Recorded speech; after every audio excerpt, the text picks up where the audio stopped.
Vous avez été nombreux et nombreuses à proposer la marque Ortlieb comme futur test de sacoche. Je vous ai compris. Donc aujourd'hui, c'est la vidéo test de la gamme de sacoches de la marque Ortlieb.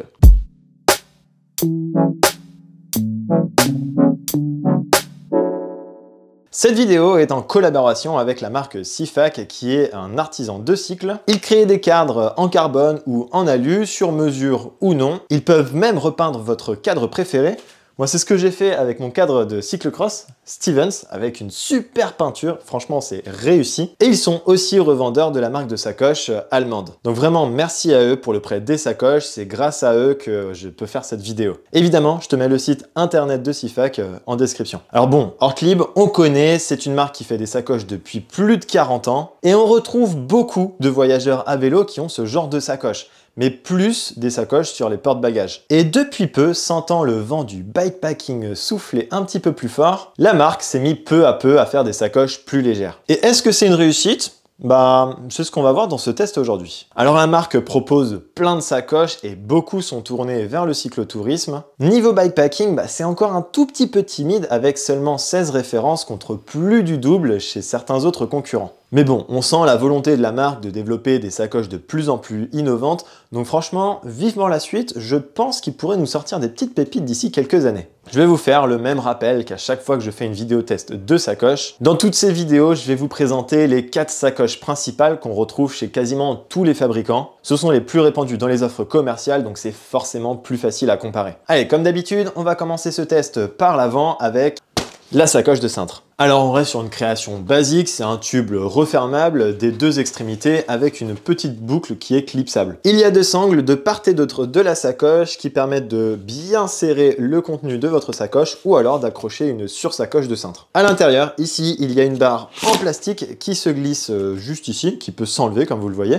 et qui permet de rigidifier un petit peu la structure. La sacoche est vendue avec 5 entretoises comme ça en mousse qui sont assez légères mais assez grosses. L'idée c'est d'en mettre 2 à droite, 2 à gauche et une derrière pour protéger le cadre. Ce qui change par rapport à d'autres sacoches de cintre qu'il y a sur le marché, c'est la présence d'une petite valve ici qui peut être déverrouillée ou alors verrouillée et qui permet, vous vous en doutez, d'expulser l'air à l'intérieur. Alors c'est pas non plus une révolution dans le monde de la sacoche. Topic faisait déjà à peu près le même système, mais bon, le système d'accroche de la sacoche était un petit peu différent. Pour cette sacoche, on a deux versions. Une version 9 litres comme celle-ci et une version de 15 litres. Pour les 2 litrages, on retrouve deux coloris différents, soit le noir comme ça avec les sangles orange, soit la version Dark Sand, ou alors couleur sable si vous préférez. Sur la balance, comptez 375 grammes et en enlevant la petite barre en plastique, vous pouvez gagner quelques grammes que vous pourrez facilement compenser en cacahuètes. Niveau prix, on est aux alentours d'une centaine d'euros en fonction des revendeurs. Passons maintenant à ce que j'aime et ce que j'aime moins sur cette sacoche. Déjà, premièrement, sans hésiter, ce que j'adore sur cette sacoche, c'est la valve. C'est vraiment un gros coup de cœur, ça permet de vraiment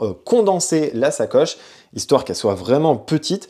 D'ailleurs, sur toutes les sacoches que j'ai pu tester, c'est la sacoche de cintre qui est la plus réduite en mettant exactement les mêmes choses à l'intérieur. Grâce à ça, il n'y a aucun risque que la sacoche touche les cocottes ou alors touche le pneu. D'ailleurs, personnellement, je n'ai jamais eu aucun souci de ce côté-là.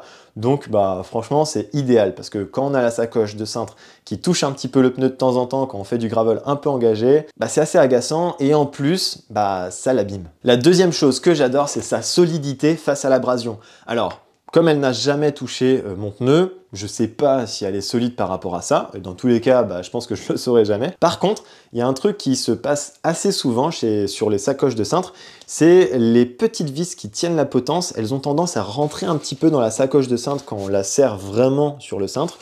Et puis ça finit par faire des trous. Et la troisième chose que j'aime vraiment bien sur cette marque, c'est qu'il y a un gros logo à l'avant qui est réfléchissant. En plus, le logo est assez sobre, donc ça augmente un petit peu plus la visibilité et c'est plutôt pas mal. Bon maintenant passons un petit peu plus aux choses qui fâchent, les trucs que j'ai un petit peu moins aimé sur cette sacoche. Alors déjà, ça manque d'un petit filet. Ouais, pourquoi vous l'avez fait sur la version 15 litres et pas sur la version 9 litres ? Alors que il y aurait carrément la place d'en mettre. Pareil, ça manque d'un petit endroit pour mettre une petite loupiote à l'avant. Ça coûte pas grand chose, je pense, à faire. Et puis ça rajoute quand même pas mal de sécurité parce que bon, ok, il y a un logo réfléchissant, mais une lumière qui clignote à l'avant, dans les tunnels, quand on fait la traversée des Alpes, c'est quand même un petit plus. Bon, moi personnellement, j'ai pu la mettre sur un petit élastique là, qui dépassait de la sangle sur le côté. C'est du bricolage, ça tenait quand même bien, ça fait l'affaire. Mais si jamais vous le faites sur les prochaines versions, bah, je pense qu'on sera preneur. Deuxième chose que j'aime un petit peu moins sur cette sacoche, c'est de la fixer. Il y a deux choses. Vous avez un scratch à mettre et ensuite vous venez mettre une sangle par-dessus. Et franchement, c'est pas hyper facile à mettre. Alors, une fois qu'on prend le coup de main, ça va, mais c'est un petit peu long, c'est un petit peu chiant et franchement, on se serait passé de l'un des deux. Je pense que les scratchs sont pas forcément nécessaires. Il faudrait trouver un moyen un petit peu plus facile de le mettre qu'avec les sangles, et franchement, on s'ennuierait moins le matin. Troisième et dernière chose que j'ai un petit peu moins aimé sur cette sacoche de cintre, c'est les sangles là qui servent à attacher la sursacoche de cintre. Alors, quand on en achète une et quand on en a une, c'est plutôt pas mal. Quand on n'en a pas, ça sert un petit peu à rien. Parce que ok, on pourrait croire que c'est pour vraiment compacter la sacoche, mais franchement, on peut s'en passer, quoi. En plus, comme vous pouvez le voir, quand on les met normalement, eh bien, il y en a une qui a tendance à s'en aller un petit peu sur le côté, parce que là, j'ai compacté un petit peu plus d'un côté que de l'autre. Moi, ma petite technique, c'est que je mettais celle-ci ici et celle-ci ici, ce qui faisait que ça les croisait, et puis je m'en souciais plus au bout d'un moment. Mais bon, je pense qu'on peut retirer des grammes et du coup on peut retirer quelques euros et trouver une autre façon d'attacher la sursacoche de cintre.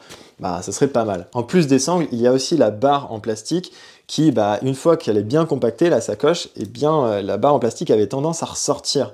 Donc elle avait tendance à s'en aller et puis elle servait à rien. Donc en l'enlevant, vous serez plus tranquille. Passons ensuite à la deuxième sacoche, la sacoche de Top Tube. Elle s'appelle la Fuel Pack. Elle est disponible qu'en version de 1 litre. Et là encore, il n'y a pas de nouveauté exceptionnelle dans le monde de la sacoche de Top Tube, si ce n'est que, il n'y a pas d'ouverture avec la fermeture éclair, mais c'est une ouverture avec des aimants. Comme la sacoche de cintre et toutes les autres sacoches de la marque Ortlieb, ces sacoches sont fabriquées à partir de nylon. Il y a également un revêtement imperméable qui permet de les utiliser comme ça sans devoir mettre une bâche par-dessus, comme c'était le cas avec les sacoches Topic. À l'intérieur, on retrouve une petite poche en mèche qui permet de mettre ses affaires de côté, par exemple une carte de crédit, une carte d'identité, etc.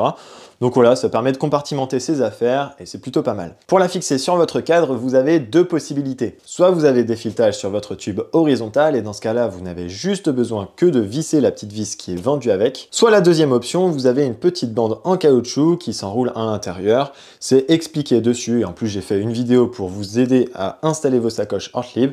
Donc vous avez juste à aller la voir sur ma chaîne. Là encore, on retrouve les mêmes coloris, soit noir classique, alors là il n'y a pas de petite touche orange, soit la version Dark Sand ou alors couleur sable. Niveau poids, elle fait 160 grammes, donc c'est pareil que la marque Topic, et c'est 70 grammes plus lourd que la marque Apidura. Ouais, les aimants, ça pèse. Ce que j'ai aimé sur cette sacoche, c'est la fermeture à aimant. Et ça reste complètement imperméable. La deuxième chose que j'aime bien, c'est la versatilité et l'adaptabilité à tous les cadres. Grâce au fait qu'elle soit vissable sur le pas de vis de votre cadre ou alors fixable grâce à la sangle en caoutchouc. Ce que j'ai moins aimé aussi sur cette sacoche, c'est la fermeture à aimant. Et oui, j'ai aimé et pas aimé à la fois. Ça nécessite de bien ranger les choses à l'intérieur, sinon les aimants tombent pas vraiment en face et c'est assez désagréable quand on se prend un petit coup de vent, surtout en descente de col par exemple, ça a tendance à voler un petit peu. La deuxième chose que j'aime un petit peu moins, ou du moins que je regrette, c'est le manque de taille de la marque Ortlieb. Il ne la propose qu'en 1 litre. Alors pourquoi ne pas proposer une version plus longue qui pourrait être aussi utilisée pour de l'ultra distance par exemple? D'autant que les smartphones et les batteries externes commencent à être de plus en plus longues, ce serait pas mal d'avoir une version XXL histoire de faire loger tout ce beau petit monde. On va passer à la sacoche suivante là. Sacoche de cadre. Les sacoches de cadre sont disponibles en deux versions, la version RC pour Racing avec une fermeture enroulable à la place d'une fermeture éclair et la version un petit peu plus classique, celle que je vais vous présenter avec, vous le voyez, la fermeture éclair. Il existe deux litrages, une version en 3 litres et une version en 4 litres avec toujours les deux coloris différents, le noir avec le orange et la couleur sable. Sinon, au-dessus, il y a 5 possibilités pour mettre les bandes velcro pour l'attacher au tube horizontal. 1, 2, 3, 4 et 5, ce qui permet d'éviter les conflits avec la sacoche de Top Tube. Les bandes velcro sont assez longues, donc pour éviter qu'elles touchent vos jolies jambes soyeuses, n'hésitez pas à les couper un petit peu. Pour refermer la sacoche, il y a une seule et unique grosse fermeture bien épaisse qui est imperméable. La boucle de la fermeture éclair peut se coincer dans ce petit bout de tissu juste au bout. Bon après, si vous la laissez pendouiller, franchement ça ne gêne pas et ça n'a pas tendance à toucher vos mollets. Bon, sauf si vous avez les mollets aussi gros que des cuisses de pistard ou alors si vous pédalez avec les genoux rentrés. La version 3 litres que je vous ai présentée est assez grande, assez volumineuse et vous avez même la possibilité de mettre 2 bidons de 500 ml juste en dessous. Personnellement, j'ai un cadre en 54 ou alors Clémentine c'est un cadre en M, et bien je peux facilement mettre ma gourde de 750 ml en dessous de ma sacoche de cintre. À l'intérieur, il n'y a pas de compartiment et de l'autre côté, il n'y a pas de deuxième poche. C'est dommage, ça aurait pu justifier le prix. Justement, niveau prix, on est à peu près à 100 €, un tout petit peu moins selon les revendeurs. Avec ses 170 grammes, elle est aussi lourde que la sacoche de cadre Apidura qui fait 4,5 litres. Mais bon, là, il y a 1,5 litre en moins. Ce que j'ai aimé sur cette sacoche, c'est la solidité de la fermeture et même globalement la solidité de toute la sacoche. Même si c'est pas celle que l'on frotte dans tous les sens, ça fait quand même du bien d'avoir une sacoche qui est vraiment résistante. Deuxième chose que j'ai bien appréciée, c'est la possibilité de mettre les sangles un petit peu partout sur la sacoche. C'est pas grand chose, mais au moins c'est présent, donc merci Ortlieb. Une chose que j'aime pas trop sur cette sacoche, c'est cette petite partie-là qui permet de tenir la sangle. Franchement, c'est pas du tout utile. Ça pourrait baisser le coût de production, ça pourrait baisser le poids aussi, même si c'est ridicule. Je vais le compter dans ce premier point aussi, mais ça mériterait d'en parler dans un deuxième point, c'est la fermeture. Et surtout le petit passage à la fin, qui est un petit peu plus compliqué à faire. Il faut forcer un petit peu. Alors pour la mettre, ça va, il n'y a pas trop de soucis. Mais par contre, pour la défaire, il y a toujours un petit cran qui est un peu difficile. Donc ça, quand on est sur le vélo, qu'il faut un peu tirer comme un âne pour passer ce petit passage, c'est un peu compliqué. Alors je pense que ça permet d'avoir un petit peu plus d'imperméabilité sur la fermeture. Donc ce que je vous conseille, c'est que quand il pleut pas, vous la fermez pas tout à fait jusqu'au bout. Quand il pleut, vous la fermez complètement. Quand elle n'est pas fermée complètement, ça s'ouvre un petit peu plus facilement, et heureusement. La deuxième chose que j'ai moins aimé, c'est le prix qui est un peu excessif par rapport à ce que la sacoche propose. Elle est quand même relativement basique.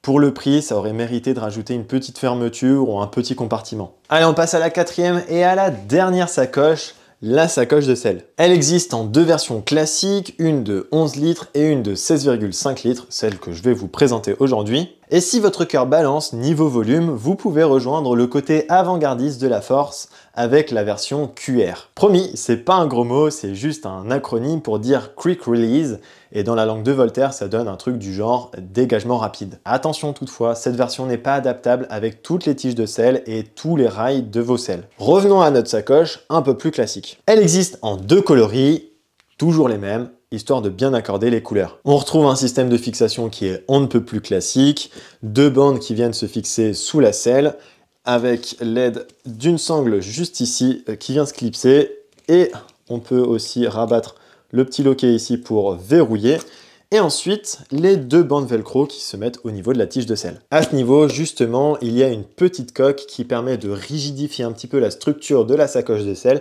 et qui permet d'éviter qu'elle tangue dans tous les sens. Comme vous pouvez le voir sur le dessus, on retrouve les élastiques qui sont assez communs sur les sacoches de selle et qui sont assez larges et assez grands. Ça prend quasiment toute la sacoche de selle, donc c'est vraiment idéal pour faire sécher ses vêtements. Et à l'arrière, on retrouve de quoi fixer des petites loupiottes sur quasiment l'intégralité de la sacoche, donc ça vous laisse pas mal d'opportunités pour mettre votre petite lampe. Sur ce point-là, la marque a été assez généreuse et peu importe comment vous l'enroulez, vous trouverez forcément un endroit pour mettre votre petite lampe. Donc pour ça, merci Ortlieb. Et en plus, à l'arrière, on retrouve deux logos qui sont assez grands, qui sont réfléchissants, histoire d'être bien vus quand il fait un peu plus sombre. Le gros plus sur cette sacoche de selle, c'est la valve qui est directement intégrée comme sur la sacoche de cintre. Ça permet de comprimer et condenser toute la sacoche, histoire de réduire un maximum le volume de cette dernière pour là encore éviter qu'elle tangue dans tous les sens. Il suffit juste de laisser la valve ouverte, de mettre toutes ses affaires, d'enrouler, de bien comprimer, et une fois qu'on a bien comprimé, on referme la petite valve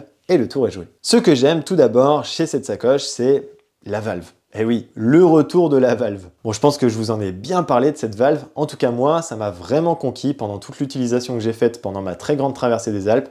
C'était vraiment nickel. La deuxième chose que j'ai appréciée sur cette sacoche de selle, et ça devrait être le cas de toutes les sacoches de selle, c'est qu'elle ne tanque pas, elle ne se balance pas quand on se met en danseuse. Alors j'ai quand même une petite réserve sur ce point-là parce que j'ai vu pas mal de gens dans les commentaires ou sur les forums ou dans les avis sur les sites qui disaient que ça tanguait. D'ailleurs, Ortlieb a fait un petit système qui vient s'attacher sur la sacoche de selle qui permet d'éviter les balancements de cette sacoche de selle. Personnellement, j'ai pas eu besoin de l'utiliser. La troisième chose que j'apprécie énormément sur cette sacoche de selle, c'est la solidité. Et là, pour le coup, je l'ai pas ménagé. Je l'ai frotté un peu dans tous les sens quand je posais mon vélo contre un mur, par exemple, ou alors même quand je la posais par terre contre des cailloux. Je pense notamment à une fois où j'étais pas très loin d'un grand glacier, où je l'ai posé par terre sur des cailloux, ça l'a un petit peu frotté, et la sacoche, elle a rien du tout, même pas une petite égratignure. Et niveau solidité, il y a aussi les boucles qui doivent être en alu, qui inspirent vraiment la confiance. Même globalement, toutes les boucles, même celles en plastique, inspirent vraiment confiance.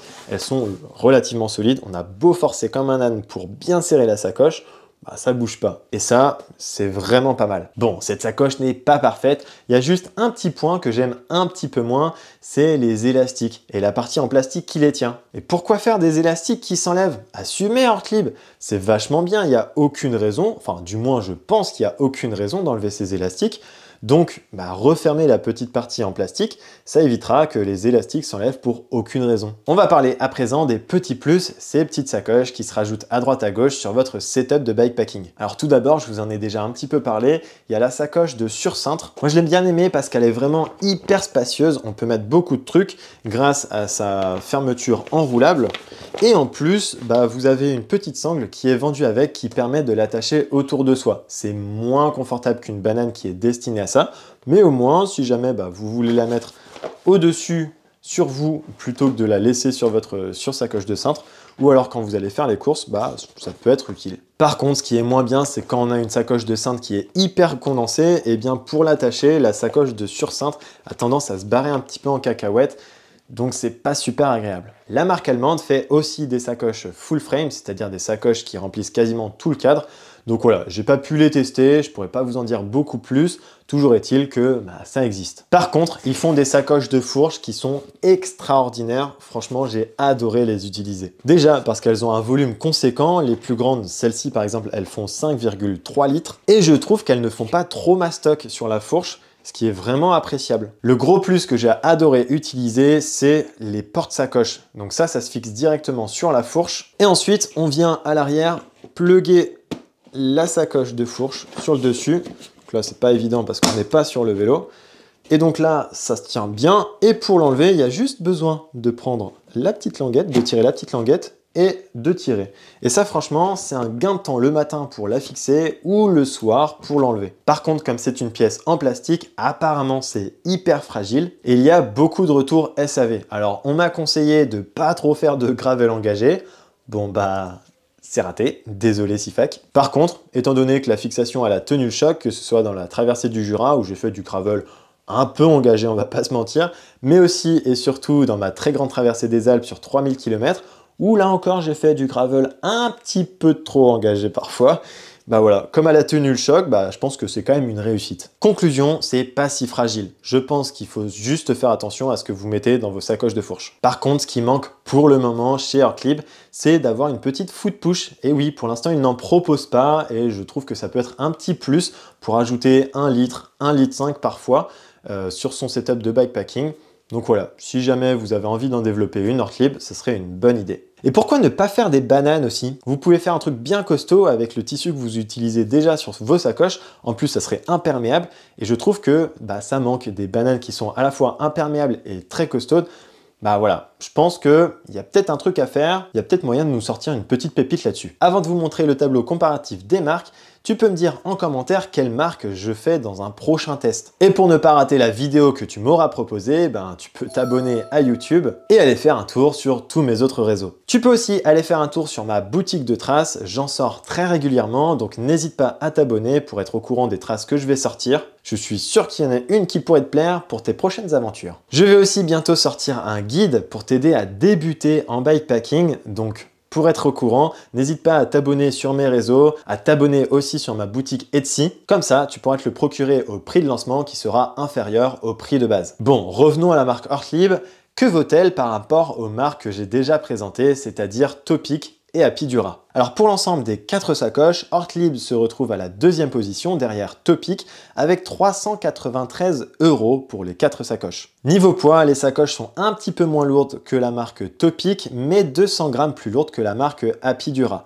Elles sont à 1135 grammes, les 4 sacoches. Niveau volume, on est relativement pareil que les 2 autres marques, puisque Ortlieb propose ses 4 sacoches avec 29,5 litres. Ce qui est le plus intéressant pour pouvoir comparer, c'est les 2 données suivantes. Alors on retrouve le prix par litre, et là on est à 13,32 € par litre pour la marque Ortlieb.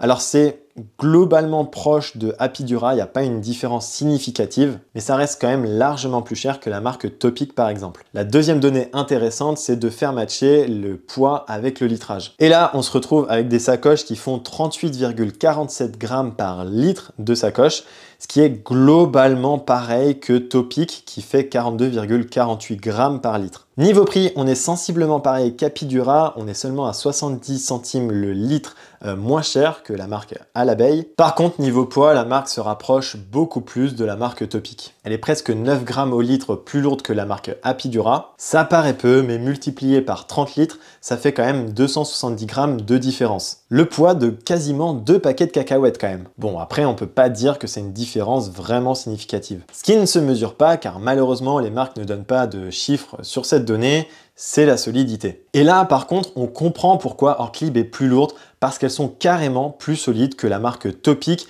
et Apidura par exemple. Alors oui, comme il n'y a pas des données qui permettent de vraiment comparer ces 3 marques, c'est assez subjectif comme avis, mais en vue des différents commentaires que j'ai pu lire et des différents avis que j'ai pu voir, eh bien je pense que je ne suis pas le seul à avoir cet avis-là. Donc les gros avantages de la marque, c'est d'abord la solidité. Et oui, c'est du costaud, c'est rassurant et on peut aller faire le tour du monde sans risquer de trouer une sacoche dès le premier nid de poule rencontré en Creuse. Autre avantage, et franchement j'ai adoré les utiliser, c'est les valves pour expulser l'air. C'est facile à utiliser et hyper pratique, donc c'est un gros plus. J'en ai pas trop parlé, mais le gros avantage aussi, c'est que les sacoches sont waterproof, ou du moins elles sont très imperméables. Alors pour le côté waterproof, j'ai fait mon petit curieux et j'ai fait mon petit test. J'ai testé uniquement avec la sacoche de fourche, je l'ai bien refermée, je l'ai immergée complètement dans une rivière et il n'y a aucune goutte qui a été à l'intérieur.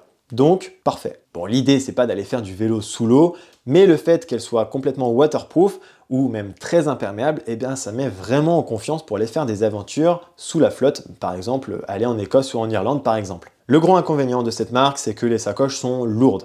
Et bon, c'est excusable en vue du gros avantage qu'elles ont d'être solides. Donc là, on peut pas tout avoir. Après voilà, c'est pas comme si vous aviez une brouette de purin à traîner, c'est une différence qui est assez minime et c'est largement supportable. Deuxième gros inconvénient, c'est la mise en place des sacoches au début. Alors ok, c'est pour réduire les coûts de fabrication, qu'on doit mettre des petites sangles à droite, à gauche, qu'on doit le faire nous-mêmes, que c'est un petit peu galère à faire. Mais bon, c'est vrai qu'au début, la prise en main, c'est pas la plus facile de toutes les marques que j'ai pu tester. Bon, heureusement pour vous, si votre cœur balance pour la marque allemande, j'ai fait une vidéo qui explique comment monter toutes les sacoches. Alors ces sacoches, c'est destiné à qui? En vue du prix, je dirais que c'est quand même destiné aux bikepackers qui sont confirmés, voire experts. C'est plutôt pour ceux et celles qui font des aventures de plusieurs centaines, voire même plusieurs milliers de kilomètres de bikepacking par an. Mais ça peut être aussi pour les débutants qui ont un petit peu de moyens et qui souhaitent acquérir une gamme de sacoches vraiment solide qui va leur faire plusieurs années, qu'ils vont utiliser occasionnellement certes, mais qui ont des projets un peu plus ambitieux de temps en temps. Pour conclure, les sacoches de la marque Ortlieb, c'est un petit peu comme ton oncle qui est super gentil et un peu lourdingue,